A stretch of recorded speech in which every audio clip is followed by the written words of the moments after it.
What's up, everybody? Welcome to the Dr. Quack podcast. This is another special interview I had with the legendary Road Warrior Animal, one half of the Road Warriors, also known as Legion of Doom. Check it out. All right. Welcome to the Dr. Quack podcast. As you know, I have been down here in Allston, Georgia.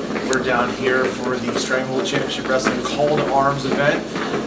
Right here, right on my right side here, I have the legendary WWE Hall of Famer, Road Warrior Animal. I'd like to thank you so much for coming in. Thanks for having me. Thank you for being on. I just want to ask some kind of basic questions and some other opinions as well. So what made you want to become a professional wrestler? You know, at the time I had a choice of, I had a walk-on tryout with pro football and with the old United States Football League. I was going to do that, and I was actually training for it, and the guy that happened to be the bartender at the bar we all bounced at was Ed Sharkey, and Sharkey had trained Jesse the Body Ventura, and he said, hey, I'm going to do another wrestling camp. You guys want to do it? And me being a jock, I said, well, the worst thing you could do is that the pro wrestling training could help me for my win for football. So I said, all right, I'll give it a shot. And so we all went to wrestling camp, and that's where, it was Hawk and I, and Ravishing Rick Rude, and Smash and Demolition, Mary Darso, and Scott Norton, Flash Norton from the NWO, and Nikita at the time had a broken leg. We all went through the same camp. And we all were friends, and Ravishing Rick Rude too. We were all friends. We all worked out at the same gym. We all hung around together, bounced the same bar. And when he said he was going to do a camp, I said, oh, all right, I'm in. Let's do it.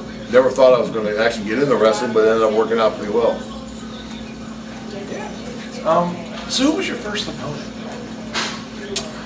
My very first opponent for me by myself was a guy named Randy Barber.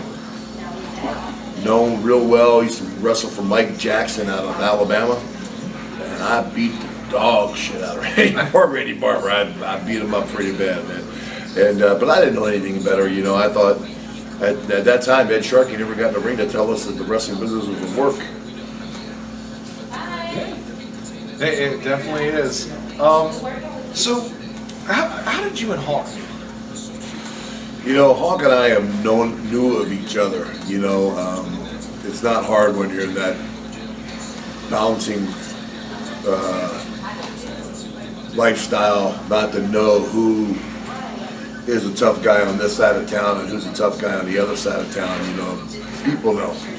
And reputation speaks for itself. And I'll never forget the first time I was working out.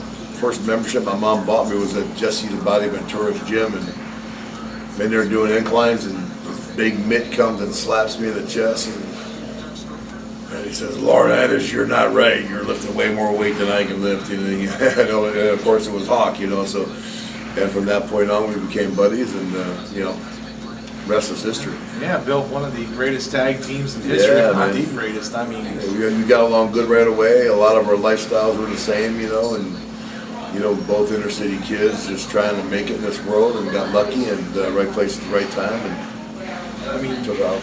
You guys dominated in the AWA and the NWA, of course, and the WWE and F. Yeah, we started off in Georgia Championship Wrestling at first.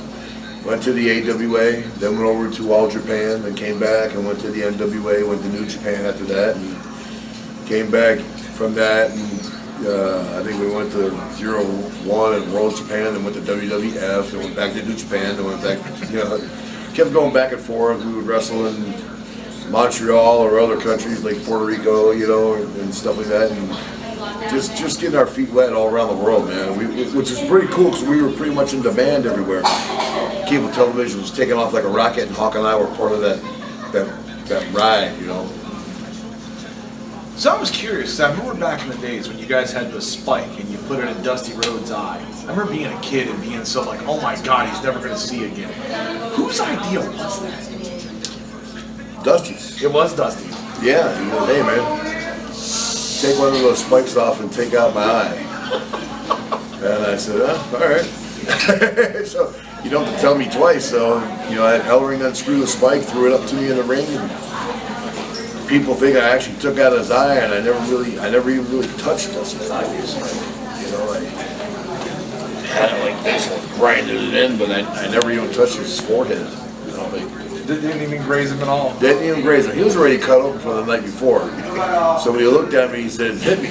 I said, "What?" He goes, "Hit me," and I hit him. I opened him up, and he started bleeding right away anyway. So, but that was the beauty of the art of selling in our wrestling business. Dusty was a master.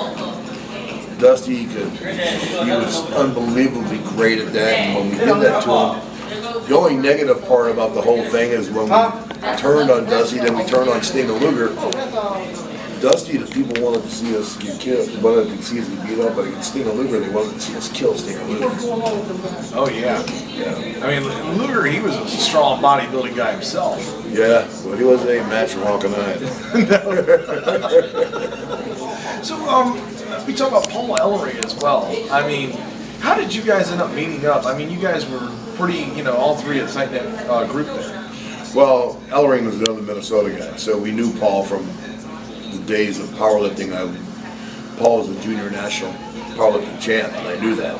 And so his name was really popular. About 100 miles north of Minneapolis in this area called St. Cloud, Minnesota, Paul Ellering was very popular. And there's this place called the Press Bar where Paul used to bounce at. And we had known he had blown out his knee a couple times wrestling down for Bill Watson, UWF. And he was with Ole Anderson, and Ole was putting together this stable, with Jake Roberts and myself and the Spoiler and Hawk, and we came up with the Legion of Doom name, and it kind of ran with it a little bit. And Paul was one of the greatest managers that doesn't get enough credit in the wrestling business, man. He was great for Hawk and I. Taught us a lot. Every time we went to wrestle, it was like going to school. Paul would sit there and say, "Okay, now Animal, you're here. Hawk, you're here. Okay, we tag him, do this and that," and we would listen to Paul. And we would write everything down on a napkin, just like a salesman going to work. We would do the napkin presentation. Get a napkin, he'd draw on it with a marker, and that's how we learned how to wrestle. Yeah. So also we hear that you have a protege team, the War Kings. Mm-hmm. They ended up winning the Crockett Cup, going to the finals rather. I believe. Yeah. They went. I think they went to the finals of the Crockett Cup.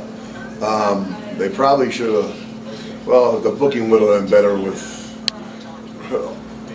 ROH and New Japan. They probably would have won the cup. But yeah, man, they should have done real. They're good. They're good. Couple good guys, man. They took Impact Wrestling by storm. They did a great job when they were wrestling for Impact, and then Jackson's a New Japan guy, and Crimson owning his own company down in Tennessee. So they're great guys, and when I get the chance, I get together with them and we wrestle. And I'm trying to teach some of the stuff that I've learned over the years that got handed down to me, down to them. And I don't care what anybody says. There's not anybody in the wrestling business that knows more tag team wrestling than I do today. I've worked there, main event for over 32 years. Didn't have any opening curtain jerkings. I went right into main events, and Hawk and I were blessed. I had great guys that teach us, like the Brodies and the Hansons and the Funks and the Briscoes and guys like that. So we learned by great guys in the wrestling business that we're getting ready to, I want to pass that craft on to someone else. Yeah, I mean, that's definitely an incredible thing. I mean, you definitely know a lot about tag team wrestling, and it would definitely be a great thing for them to learn. Speaking of tag teams, I guess recently the Young Bucks and the situation that caused. Would you like to comment on that? What do you mean? I'm talking about them, I guess it appears, wearing spikes. That wasn't the Young Bucks. Who was that? No, that was a Ring of Honor event, and that was Marty Skull and PCO and somebody else. And it wasn't a negative thing. Those guys were huge Road Warrior fans. Okay. So they weren't doing it, and that's the funny thing with wrestling fans, man, on how dedicated they are. They all are so like, "Oh, Animal's gonna be hot." Listen, sometimes when people are paying tribute to you, you got to take it for what it's worth and look at the source behind it, And to me, I knew Marty Scurll from over in the UK because Marty had told me himself that he was a huge Road Warrior of Mark. And same with PCO. I actually wrestled Pierre when he was up working for the Rougeaus. 25 years ago, and he was a huge Road Warrior fan. So how could you get mad at guys that are trying to pay tribute to you? And they weren't painting their faces up looking like us anyway. They just had spiked shoulder pads. Well, anybody can put spiked shoulder pads on. doesn't make you badass. You know, so, but great guys, and didn't bother me at all. Fans all fine. You know, even the marks on there saying, well, hell, if the animal ain't pissed off about it, nobody else should give a damn about it, which is really the truth. If it doesn't bother me, don't sweat it, because it doesn't matter. You know what I mean? So now, if they were doing it night in and night out for real, I'd have an issue with it. You'd see me pop up on the TV out of the blue somewhere, confront them, because I wouldn't let it happen. You know. My apologies to the Young Bucks there. But one final question. You have Young Bucks were with AEW. Now, the other guys were with Ring of Honor, so two different companies. Yes.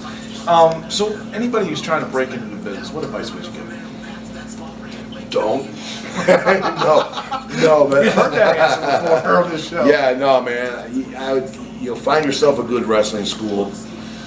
Go learn how to wrestle from someone that's a Hall of Famer. Don't pay anybody $20 that's never been in a world, you know, like a Hall of Famer or work-made events, because they're only going to steal your money. You know, there's a lot of great camps around the country. Take your time, research it up, and don't go in it half-ass. You go in it half-ass, you're never going to make it. And you got to have respect and know your lineage of the wrestling business. If you do not know the guys and girls that have come before you, don't even do it. You have to know the history of the wrestling business. Because if you don't, how are you going to be able to learn? And you can't perfect what you don't know. And that's one of the things I recommend to anybody getting ready to break in the wrestling business, man. Know the history. And one thing is attitude.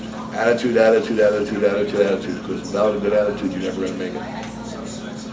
You hear it here, folks. Come check him out on Saturday down here, Stranglehold Championship Wrestling. Call to Arms. He'll be down here signing autographs. He'll also be out here with the War Kings as well. Come see him, and thank you for tuning in. Thank you so much once again for coming on, and I will see you down there on Saturday night. What a rush.